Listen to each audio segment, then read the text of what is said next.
when I was very young, I went to some kind of a summer camp for a few days, and I only remember a couple of things about it. I remember that in the cafeteria they always had like a peanut butter and jelly station, and like peanut butter and jelly was dessert, and but there were really weird rules about who could access it, and it had to do with like stuff that we had done during the day, so canoeing or whatever. The peanut butter and jelly was like some kind of a complicated reward system. It's very strange. And the only other thing I remember is taking a walk one night in the woods. There was a handful of us and our leader guy, and he had this light, and it was pitch black everywhere but in front of him, where the light was pointing.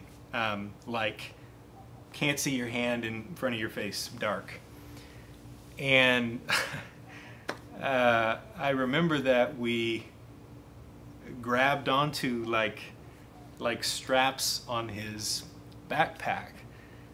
He didn't tell us to do this. We just wanted to have a hand on this backpack because we knew if this guy somehow gets away from us, well, then we're going to be lost in the woods in the dark. And even though I felt immensely stupid, I knew this guy's the only one that knows where we are and where we're going and can get us there. So there's nothing for it but to hang on and follow him. And of course, that's the idea at work in this well-known passage in John. Jesus says, I am the way and the truth and the life.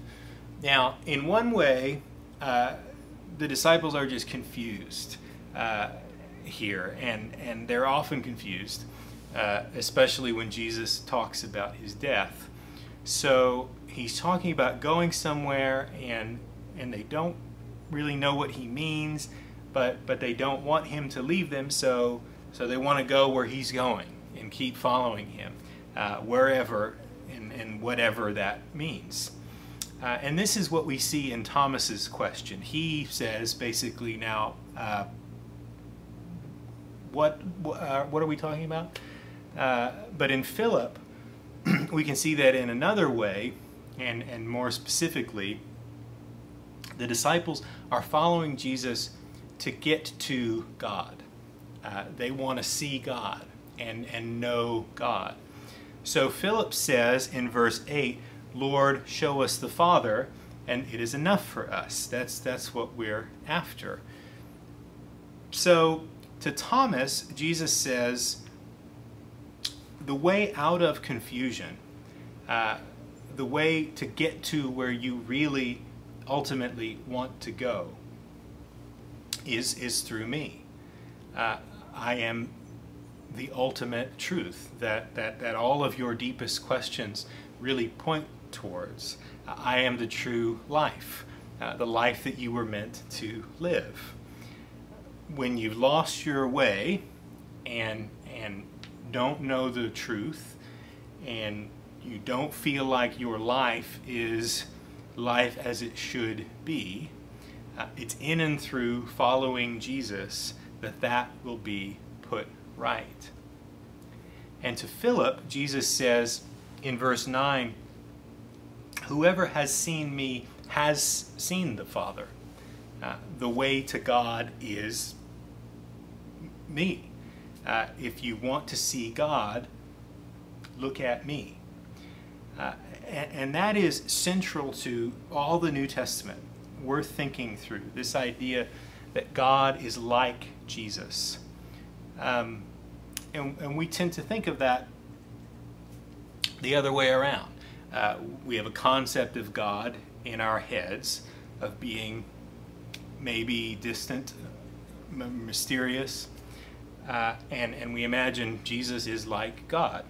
And you see that in a lot of the older Jesus movies. This very cold, somber Jesus who's got a weird look in his eye, and he's a little not quite really there. But the idea in the New Testament is not to imagine that Jesus is like whatever you think God is like, but to let Jesus reshape your idea of God. To look at Jesus and know God is like this. Jesus shows us the Father. And we could zoom out and think of where we are in John's story here. This is part of a long scene toward the end of John's Gospel, the night before Jesus will die. What do we see Jesus do? He sits with his disciples. He gets down and washes their feet. He teaches them. He comforts them. He calls them his friends. This is what God is like. Whoever has seen me has seen the Father. Finally, I want us to notice that part of Jesus' point, and he'll say this again throughout the evening, is that he will not abandon his followers.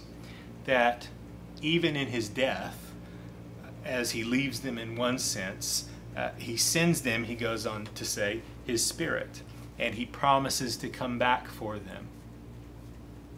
The disciples here are feeling more and more like they are losing a grip on what is unfolding and what is about to unfold. They can't see what will happen, but Jesus can, and he says to them, I will not abandon you. So maybe we relate to Thomas. Maybe we're just confused and we're not sure what it is that Jesus is doing or what we should be doing. Or maybe we relate to Philip. We just want to know God. Or maybe like all of the disciples in this scene, we're just anxious about the future. No matter where we see ourselves in this scene, may we hear what Jesus says to his disciples, that what they need to do, no matter what's going on, outside them or inside them, is to follow him. To know that he's the only one that can lead us out of darkness and into light. And if we are troubled, may we hear Christ say to us, let not your hearts be troubled. Believe in God, believe also in me. Amen.